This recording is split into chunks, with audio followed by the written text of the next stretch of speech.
O rock morreu?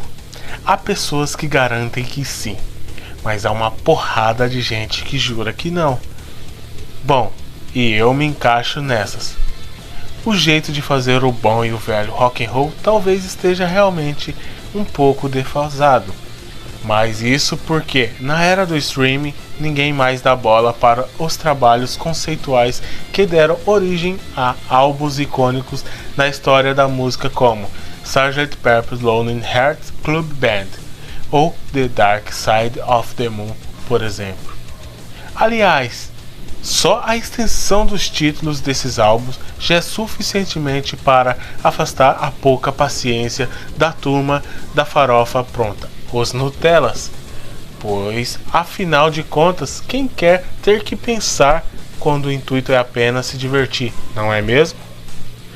O que, apesar de triste por um lado, não deixa de ser um grande ponto de interrogação em nossas cabeças, porque as origens do rock e da música pop em geral remontam um simples intento de balançar os ossos em busca da endorfina perdida em algum ponto dos nossos miseráveis cotidianos. Pois bem, por mais que a mídia não o divulgue tanto hoje em dia, existem sim bandas excelentes no cenário underground. Bandas como Greta Van Fleet,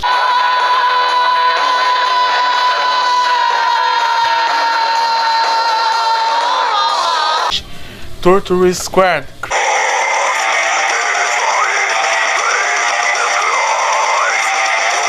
Crypta, entre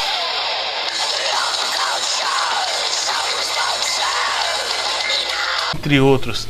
Entretanto, hoje iremos falar das bandas mais influentes da história. Eu sou o Elvis, esse é o Conecta Rock.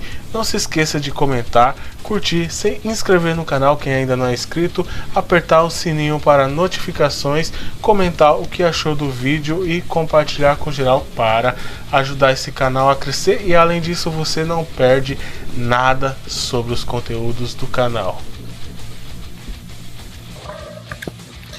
Número 1. The Beatles.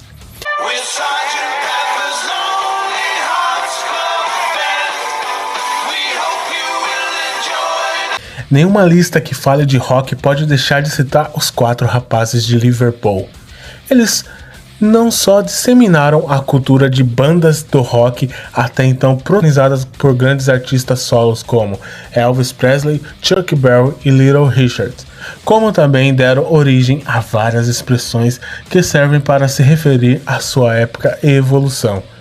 E na verdade, boa parte do que existe e veio do rock deve ser muito a John, Paul, George e Ringo. Número 2. Rolling Stone. Today at the reception, a glass of wine in her hand. Enquanto os Beatles se formaram em 1960, ainda com Pat Best na bateria, um dos vários quintos Beatles existentes. Os Stones apareceram em 1962, mas ao contrário de serem mera reprodução do quarteto de Liverpool, o quinteto londrino introduziu desde sempre as referências próprias em seu estilo, o que de fato influenciou de forma autônoma vários artistas e bandas posteriores. Não que os Beatles fossem bons moços e os Stones os bad boys, mas a verdade é que a postura de Mick Jagger e sua turma, mais irreverente e escrachada desde sempre, transmitiu à juventude de então um ar do maior rebeldia. Afinal, é o próprio da moçada não estar nunca em estado de completa satisfaction. Sem contar, é claro, um estilo próprio de criar os chamados riffs de guitarra, que levaram Keith Richards a ser conhecido como um dos maiores riff makers da história do rock and roll. Número 3. The Doors.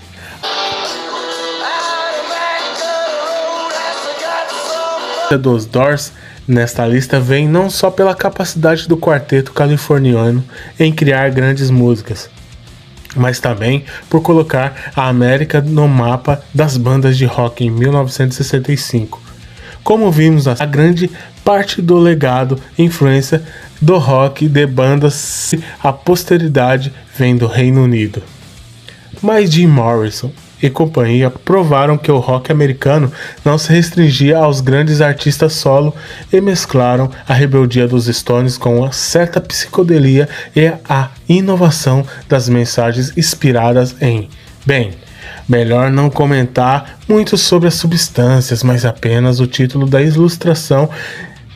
O nome da banda veio do livro The Doors of Perception, 1954, de Aldous Huxley, no qual o notório escritor inglês defende que o uso de certas drogas, no caso dele, mescalina, no The Doors, LSD, heroína, entre outras, levaria o cérebro de filtrar as impressões que suas convenções políticas e religiosas impediam. O resultado foram os clássicos do rock como Light My Fire, Let a Woman e Howdy Rose Blues. Número 4. Pink Floyd.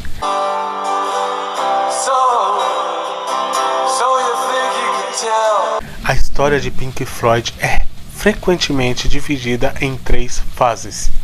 A primeira é conhecida como Era Barrett, pois a partir de sua formação em 1965, a banda era notória por sua psicodelia e experimentalismo altamente cultivados, principalmente por Syd Barrett, o primeiro guitarrista.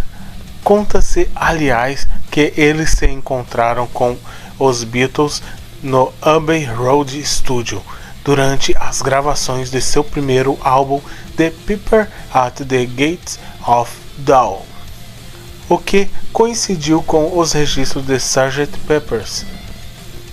Se ficassem somente aí, poderíamos facilmente enquadrar o Pink Floyd como uma mera influência do rock psicodélico disseminado pelos Beatles a partir de Rubber Soul, 1965.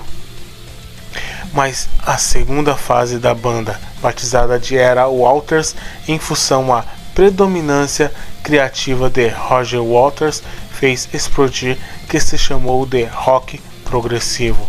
A saída de Syd Barrett em função de seus problemas com drogas culminou com a integração definitiva de David Gilmour, guitarrista, com muito mais recursos. O incremento da qualidade técnica fez com que grandes obras surgissem a partir da exploração de longas passagens instrumentais que mostravam a habilidade dos músicos, o que nos deu o clássico como álbuns The Dark Side of the Moon, Wish You Were Here, Animals e The Wall. Mas como Roger Waters passou a achar que era maior que o Pink Floyd e talvez tenha pensado que era maior que o próprio rock, decretou o fim da banda após o lançamento de The Final Cut, 1983, o que rendeu uma disputa judicial com Gilmour pelo direito de continuar usando o mítico emblema Floyd. A terceira fase da banda, chamada de Era Gilmour, atesta quem venceu a disputa. Número 5. Cream.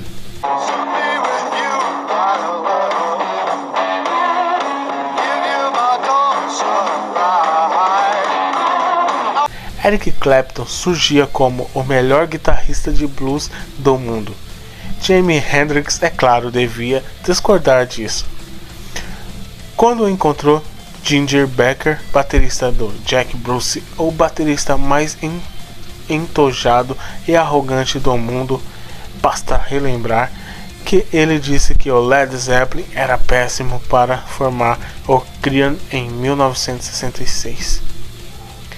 Era a pitada que faltava para que as bandas passassem a ter como referência um rock influenciado pelo blues, com altas doses de talento e criatividade, como se pode ver em Sunshine of Your Love e na versão do clássico Crossroads do lendário Robert Johnson, 1936.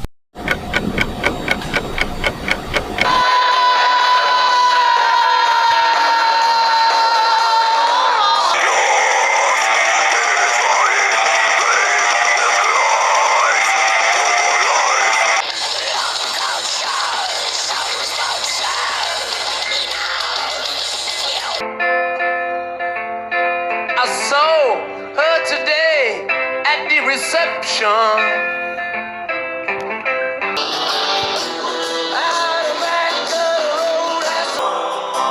So you think you can tell